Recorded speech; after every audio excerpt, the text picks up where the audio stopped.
It's 9:17 p.m., and you're standing in the kitchen with the fridge door open. The light spills out, but you're not really looking at anything. You close it without taking food, lean against the counter, and feel that quiet question again, is this it? You went to work. You answered messages. You paid the bills. Nothing terrible happened. And yet, there's this thin layer between you and your own life, like you're watching it instead of being inside it. If you've ever felt like you're not fully here, not fully alive in your own days, you're not alone. What you may be experiencing is a kind of half-alive state, a subtle life disconnection that doesn't look dramatic from the outside. In this video, I'll walk through what this feeling really is, why it shows up, and a couple of small ways to meet it without turning it into a crisis. Feeling half alive is when your body is moving through your routine, but your inner sense of presence feels dimmed. You're functioning. You're responding. But the spark, the depth, the sense of being fully in the moment feels muted, like the volume has been turned down on your own experience. One common reason is that you've been running on autopilot for longer than you realized. When life gets busy or heavy, your mind can shift into efficiency mode. It focuses on tasks, deadlines, responsibilities. Over time, that mode can become the default, even when the pressure eases.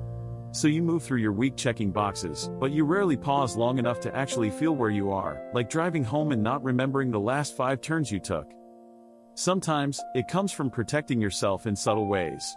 If you've gone through periods where feeling deeply led to disappointment, conflict, or exhaustion, your system may have learned to dial things down. Not completely shut off. Just soften the intensity.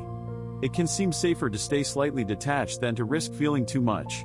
So even good moments, laughing with friends, finishing a project, sitting in the sun, pass through you without fully landing. Over time, another layer shows up when your life starts to feel shaped by expectation more than desire. You do what makes sense. What looks stable? What earns approval? None of it is wrong. But if your choices slowly drift away from what feels meaningful to you, the gap can grow quietly. You might look at your calendar and realize it's full, yet very little on it feels like it belongs to you. It's a weekday afternoon, and you're in a meeting room with glass walls. People are talking about quarterly goals. You're nodding at the right times, taking notes, even adding a comment when there's a pause. From the outside, you look engaged. Inside, it feels like you're a few inches behind your own eyes. After the meeting, you walk back to your desk. You open your laptop and stare at the screen for a moment longer than usual. There's no clear emotion, just a flatness. You scroll through your phone during lunch, not because you're curious, but because you don't quite know what else to do with yourself. If you've been there, you're not strange. You might know someone who lives like this. This is what feeling half alive can look like in real life. It's not dramatic. It doesn't announce itself. It just hums quietly in the background, like a low battery warning that never quite turns red. One gentle way to meet this feeling is to interrupt autopilot in very small ways. Not by overhauling your life.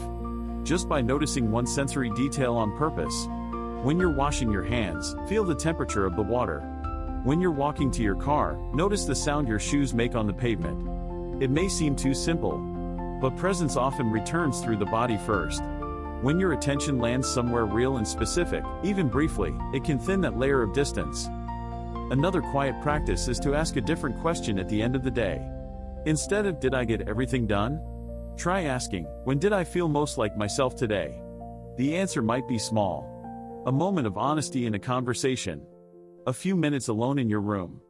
A laugh that felt unforced. Writing it down in 1 or 2 lines can help your mind start to track aliveness instead of just productivity. Over time, this shifts what you pay attention to. But there's something else here that often gets missed. Feeling half alive doesn't automatically mean you're in the wrong life.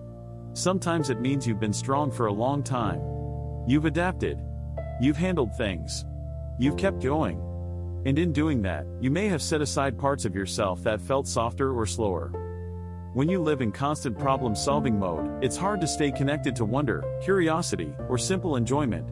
Those qualities don't shout. They wait. And if you don't make a little space for them, they fade into the background. It can also help to gently check where your energy goes. Not in a harsh, evaluative way. Just with curiosity. Which conversations leave you lighter? Which ones leave you drained? Which activities make time feel slightly different, either slower in a good way, or faster because you're absorbed? You don't have to make big decisions based on the answers.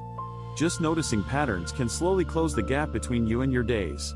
For some people, this half-alive feeling shows up more at night. The house gets quiet. The distractions fade.